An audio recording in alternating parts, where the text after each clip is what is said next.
तीन-चार महिन्यात मला किंवा आदित्यला इथे येता आलं नव्हतं। निवडणुकीनंतर आज पहिला प्रथम आम्ही इथे आलो।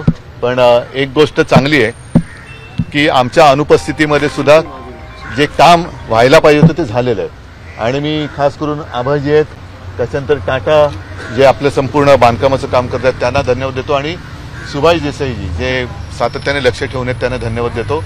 जवळपास आता जे कन्स्ट्रक्शन ज्याला आपण म्हणतो बांधकाम ते पूर्ण झालेलं आहे, जवळपास झालेलं आहे। काही काही बारीकसारीक गोष्टी अजून बाकी आहेत। त्याच्यानंतर खरं काम सुरू होईल।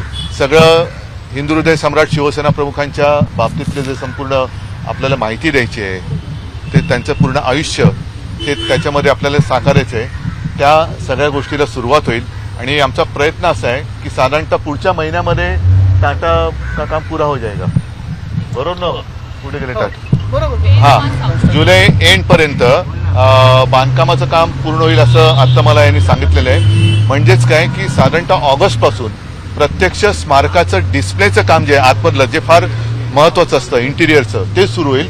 आणि प्रयत्न आमचा असा आहे की 23 जानेवारीपर्यंत जनतेसाठी लोकार्पण त्याचं करावं असा आमचा प्रयत्न राहील। कारण खूप हे काम बारकाईने आम्ही बघतो आहोत, कोणतीही गोष्ट यातनं सुटता कामा नये तेही बघतोय।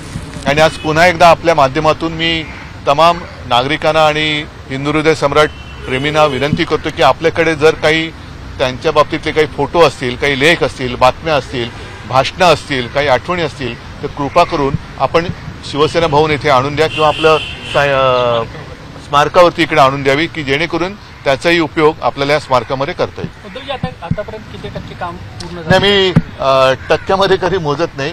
मी जसं सांगितलं की बांधकामाचं काम जे पहिलं महत्त्वाचं असतं, कारण तुम्हाला कल्पना आहे की पाठीकडे समुद्र आहे, त्याच्यामुळे पाण्याचा प्रचंड रेटा हा ह्या इथल्या सर्वच बांधकामांवरती येत असतो।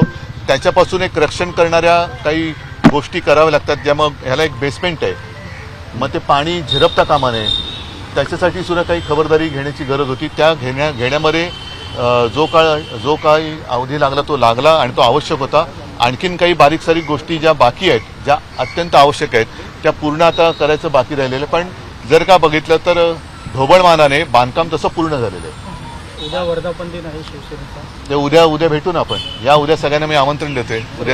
एक राजकीय प्रश्न आहे, उद्या राजकीय महत्वाचा राजकीय प्रश्न आहे की छगन भुजबळ सध्या एनसीपीत अस्वस्थ आहेत, त्यांचे कार्यकर्ते म्हणतायत की काही वेगळी भूमिका घ्या आणि त्यांच्या मनातली खंतही ते आता व्यक्त करतात। एकूण जो शिवसेनेचा कालावधी आपण पाहतो आहोत, हिंदू हृदय सम्राटांचं हे स्मारक आहे, त्याच्यामुळे ज्या ज्या व्यक्ती ज्या ज्या वेळेला त्यांच्या सान्निध्यात होत्या त्या सगळ्यांचा उल्लेख या स्मारकात असेल।